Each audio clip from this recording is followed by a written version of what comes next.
How's it going, guys, and welcome back to the Pilot Patriot channel. Now, I think one of the most important accessories we can put on our guns, especially long guns, is a light. Now, these are the Inforce Weapon Mounted Lights. I think these are one of the best weapon lights you can get on the market today. Now, I will put links to both of these lights in the description below. Now, this is a couple of my AR setups, and both of them are wearing the Inforce WML lights.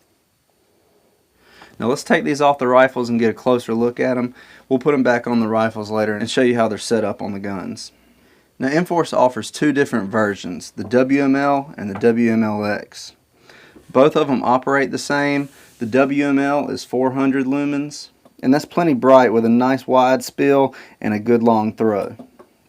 Now the WMLX steps it up to double the power with 800 lumens. These lights are made of a heavy-duty polymer, which makes them very light, and they have a metal bezel and metal hardware. And they are waterproof up to 66 feet, just in case some of you guys want to go out scuba diving with your rifle. Now you can see on the head of it, it does have a coil there, and that's to dissipate the heat that's generated from these powerful lights. It has a single high-powered LED, and as you can see, it has an orange peel reflector in there that helps give you some really nice spread to the light. It does have a screw-off head that gives you access to the battery compartment. The WML takes a single CR123 battery. The WMLX takes two of those. Now if you turn the head a half turn, it gives you a lockout mode, and that just makes the light inoperable so that if you're traveling with the gun or transporting it, you don't accidentally engage that light and run out your battery. You can see on the back here it does have a spring-loaded safety lever, and that's just to keep you from accidentally hitting that button and turning the light on if you don't want it turned on. Now the angles of this light are very nice and very ergonomic. The button here is at an angle that fits your thumb perfectly, and it's really comfortable and just seems very natural. You can also see on the button it has a rubberized no-slip surface to keep your finger from slipping off of that button. And like I said, both of these lights function the same, so we'll just look at one, and what's true for one will also be true for the others. These lights do have several functions. You just press and release the button for constant on. Press it again and it'll turn off. And in this mode you also have a momentary function. If you press and hold the button for more than a half a second, it becomes momentary only. So once I release, the light goes off. And if I just click and release, it's back to constant mode. It also has a strobe function. You just hit the button 2 times fast and that'll give you the strobe. Now if you notice, both of them have this lever here on the side. That's a spring-loaded function switch that allows you to switch from constant mode to momentary only mode. So in momentary only mode, no matter what you do, no matter how long you hold the light, it's always just momentary only. You don't even have a strobe in that function. I usually keep mine on the constant mode because that does include the momentary function if I want it to by holding the button down. As you can see, both of these lights have their own integrated mounts, so you don't have to worry about going out and buying any extra mounts or anything.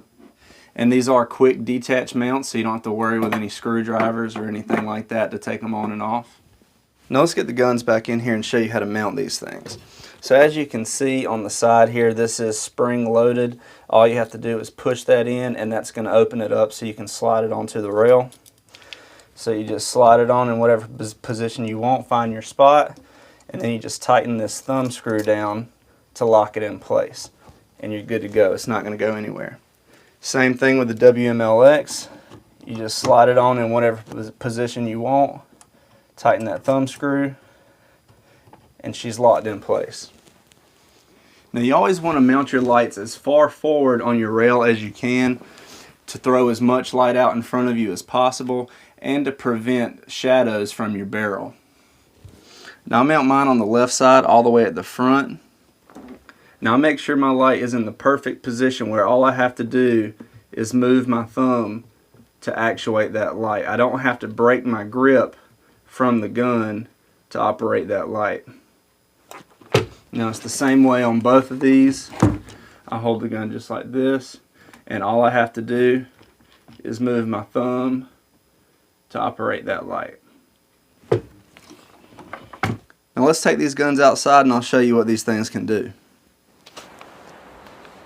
Alright guys, we're outside now and it's pretty dark here in my backyard. All you can see is the porch light on my dog house. Yes, my dog has a porch light on his house just because he's a baller like that. Alright guys, let's start out with the 400 lumen WML. You can see it's got a pretty nice wide beam. It lights up that barn out there really well. Now what you guys see on camera really doesn't do it justice. It's actually much brighter than it looks on camera. You just have to take my word for it. Let's check out the strobe.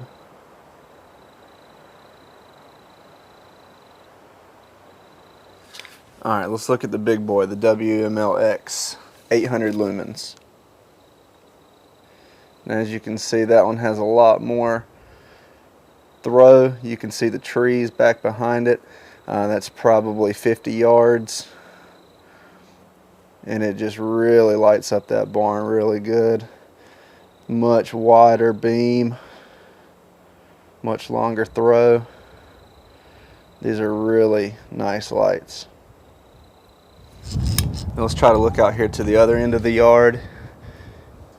You can see the play set there and out to the trees. This is the 400 lumen and the 800 lumen.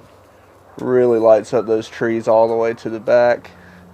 Nice wide spill, fills up the whole yard there. And that's it guys. I hope this video helped you decide on a light for your gun. Don't forget to check out the links in the description below. If y'all have any questions, make sure you leave them in the comments. Follow me on Facebook @PilotPatriot. Please like, share, and subscribe, and I'll see you next time.